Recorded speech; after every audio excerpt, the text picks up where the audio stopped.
And of course he's shot not like full on. It would be a little maybe too distracting for there not to be just a little bit of inference rather than full frontal headshot. But he gets his face in there. I mean, it's not like they're hiding him. And he has the bathroom scene. Nails it, man. Channels the character. Channels Nicholson's interpretation of the character. No. He channels the character that just so happened to have been played by Jack Nicholson. And therefore he has been sort of modified to reinterpret that character.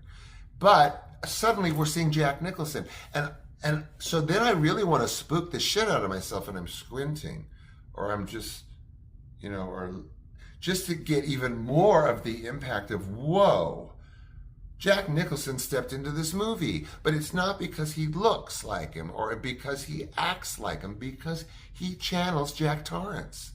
The whole subtext, Henry's got subtext like for days. He's just saying a line here and a line there, and see, they do the same with the gentleman that played the Scatman Crothers character from the original, because his character's carried over into the sequel as well, and there's this nuanced kind of distance, maybe a little bit less lighting or whatever, just to carry us through this illusion, for lack of a better word, that we're seeing Scatman Crothers' continuation of this character, of his character in the original film. So effective, so effective. The character, not to digress, that plays the Danny Torrance, the kid version of Ewan McGregor that we all know and love from the original. Beautiful, beautiful. So seamless, not identical, same essence. They capture the essence, these actors. First and foremost, Henry Thomas. So he's behind the bar and he's chilling. And then I realize it's him, and I'm like quadruple chilled at this point, because now I'm trying to catch on to that it's him, and then I'm trying to hold on to the film. This is the first time. I've since seen it again, so that I could, pay a little bit closer attention to Henry. But I don't need to. That's not the point. The point is the impression, his experience, your experience of him reinterpreting Jack Torrance. And then they're in the bathroom, and he's creeping the shit out of me, man. I don't know what to expect. He is taking this character. It's not like, oh, this is the part where he blah. No, he is I mean, I didn't know. I didn't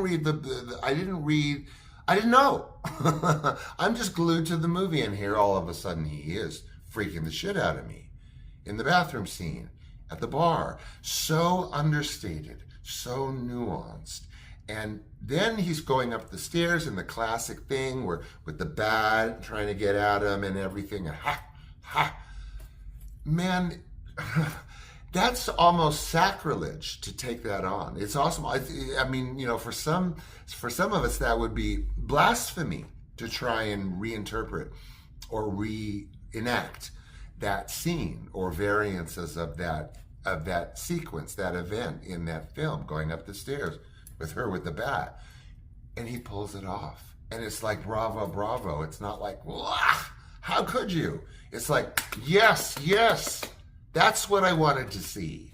If I had to see Jack Torrance reinterpreted, that's how I wanted to see it. That was the experience I needed to have. Thank you, Henry. That was you. You pulled that off.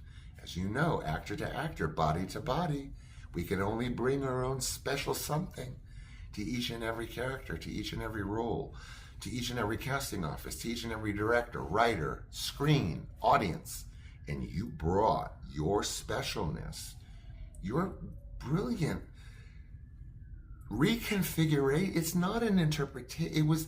That's why I can only say it was channeling the character, not Nicholson. He was, like I said, yes, he was made up a bit and shot a bit to capture maybe a bit more essence of Nicholson. But no, that is Henry fully immersed in the character of Jack Torrance, being revisited.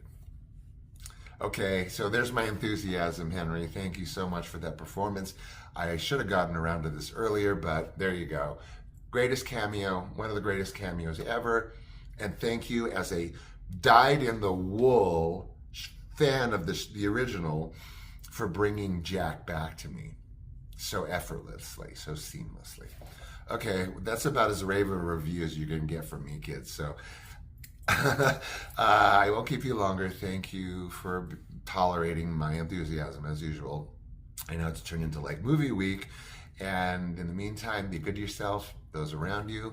Tomorrow, same menu, predictably, unpredictably predictable. I don't know if it's predictable anymore, or maybe not. So in the meantime, until then, until tomorrow, I love you. Bye.